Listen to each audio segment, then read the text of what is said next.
Bonjour à tous, j'espère que vous allez bien. Aujourd'hui, on va parler d'acheter un camion. Bah oui, quand on est artisan, il faut acheter un camion ou il faut acheter un petit utilitaire. Dans mon entreprise, aujourd'hui, j'ai pour projet d'acheter des petits utilitaires, des camions de type Peugeot Expert et également, j'ai besoin d'acheter des camions Ben. Alors, c'est un des premiers achats qu'on a à faire quand on est artisan, s'acheter un camion. Si vous venez de démarrer votre entreprise, il est peu probable que vous optiez pour l'option d'acheter un camion neuf. Moi, en ce qui me concerne, quand j'ai lancé ma boîte, j'ai démarré avec un vieux transporteur Volkswagen, un T1 qui avait 250 000 km et c'est grâce à lui que j'ai pu démarrer mon business il y a une dizaine d'années. Et après, une fois que mon affaire était lancée, je suis passé sur des véhicules récents, puis des véhicules neufs ou parfois des véhicules récents. Pourquoi neuf ou véhicules récents? Tout simplement parce que si vous achetez un véhicule neuf, vous allez pouvoir le financer et plus particulièrement le financer sous forme de leasing, le louer en fait, si vous voulez. Alors la grande question, et ça pourrait faire d'ailleurs l'objet d'une vidéo, est-ce qu'il vaut mieux louer son véhicule ou est-ce qu'il vaut mieux l'acheter comptant ou est-ce qu'il vaut mieux l'acheter à crédit? L'acheter comptant, je pense que c'est une erreur, à moins que vous ayez énormément d'argent d'avance et que vous sachiez pas quoi en faire. Donc dans ces cas-là, pourquoi pas l'acheter comptant? Mais très sincèrement, acheter un véhicule comptant, c'est absurde. Un véhicule, vous allez l'amortir sur 4 ans, 5 ans, et je conseille donc de le financer sur la même date que votre amortissement. Et après, en ce qui concerne le financement, est-ce qu'il vaut mieux l'acheter à crédit ou est-ce qu'il vaut mieux le louer sous forme de leasing? Là-dessus, la réponse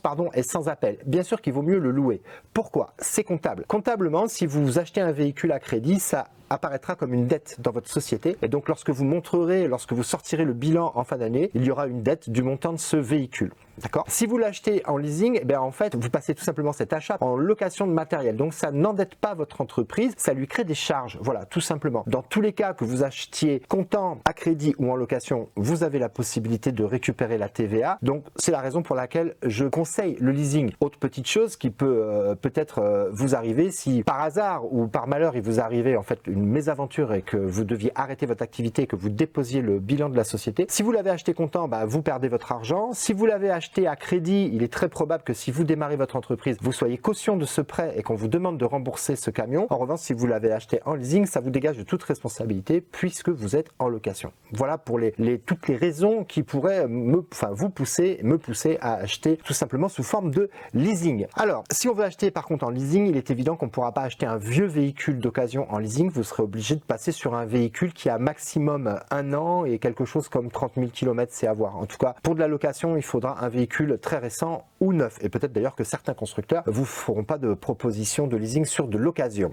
Qu'est-ce que je voulais vous dire d'autre? Je vais comparer donc des véhicules sur différents constructeurs, fabricants. Oui, juste pour vous préciser que quand je saute d'une gamme à l'autre, j'ai demandé évidemment le même niveau d'équipement. J'ai envoyé le même mail à tout le monde au niveau de la motorisation, au niveau des boîtes de vitesse et au niveau de la sécurité et des accessoires dont j'ai besoin. En ce qui me concerne, sont des prix qui comprennent une galerie, de la climatisation, un système de navigation GPS et du radar de recul. Voilà, pas forcément caméra de recul, mais radar de recul. C'est des équipements que je veux sur tous les camions de l'entreprise. Donc évidemment, les fabricants m'ont fait des propositions en conséquence. Là, je vais vous présenter les fabricants que sont Renault, Fiat, Peugeot, Nissan. Malheureusement, j'ai consulté Opel et Citroën, mais je n'ai pas eu la réponse dans les temps pour pouvoir faire cette vidéo. Je n'ai pas consulté, en fait, je les ai consultés, mais ils m'ont pas répondu. Volkswagen, Mercedes et Iveco, parce que ce sont 3 marques qui sont un peu plus élevées en termes de tarifs et j'ai construit cette vidéo principalement sur un objectif de prix. Quels sont aujourd'hui les utilitaires les moins chers du marché? C'est ça l'objectif de ma vidéo. Donc je sais très bien que si j'avais mis Mercedes, Volkswagen et Iveco, et c'était pas du tout concurrentiel en prix,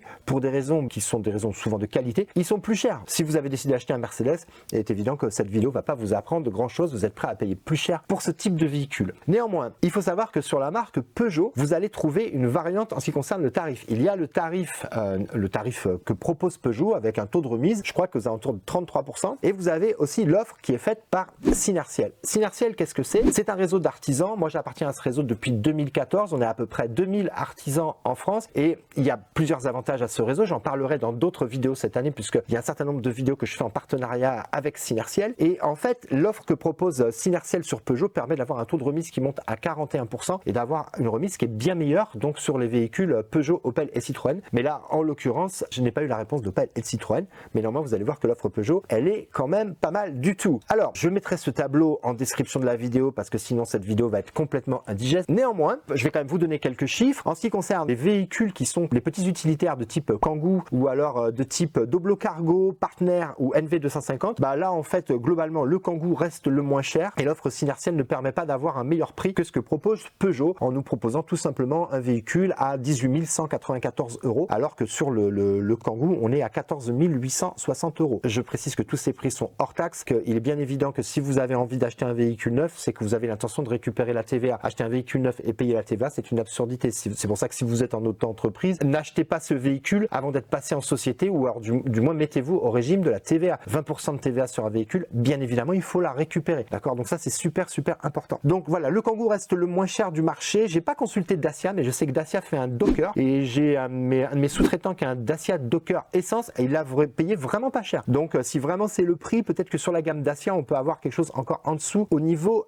tarif. Donc en ce qui concerne le Renault Master, le gros Renault Master L2 H2, donc le long et le haut. Donc l'offre Renault est à 22 798 € et l'offre Fiat est plus chère avec 25 787 €. La Peugeot 24 261 et l'offre Synertiel, attention incroyable, on descend à 21 377. Donc là c'est vraiment hyper intéressant. Bah, on voit très clairement encore que l'offre Synertiel est la mieux disante. Je le sais, hein, c'est pour ça que j'ai fait cette vidéo et c'est pour ça qu'effectivement depuis quelques années, je vous rendez compte là on gagne 3000 € sur un camion, c'est hallucinant. Donc voilà, pour moi j'ai une trentaine de véhicules dans mon entreprise, j'ai bien compris que c'était hyper intéressant. En plus, on n'a pas vraiment à négocier avec les commerciaux puisqu'en fait, c'est un accord national qui est mis en place. Donc, vous n'avez pas à commencer à rentrer dans une négo. Enfin, peut-être vous aimez négocier. Moi, personnellement, ça me saoule. J'ai pas que ça à faire. D'ailleurs, je veux même pas voir les vendeurs. Je fais des demandes par mail. Je reçois des offres par mail et je choisis sur tableau que me fait Julien, mon responsable financier. D'ailleurs, je le remercie. Voilà. Il nous fait une synthèse de tout ça et nous, c'est très mathématique. Voilà. On fait comme ça. Néanmoins, j'ai une petite offre également sur l'offre Nissan. On est à 24 256. Donc, mine de rien, ça impacte vachement la mensualité quand vous voulez le prendre tout simplement en leasing, puisque on passe sur un Nissan à 525 € par mois, alors qu'avec du coup l'offre Synertiel, on n'est plus qu'à 419 par mois pour le Peugeot Boxer et on est à 595 par mois pour le Ducato en L2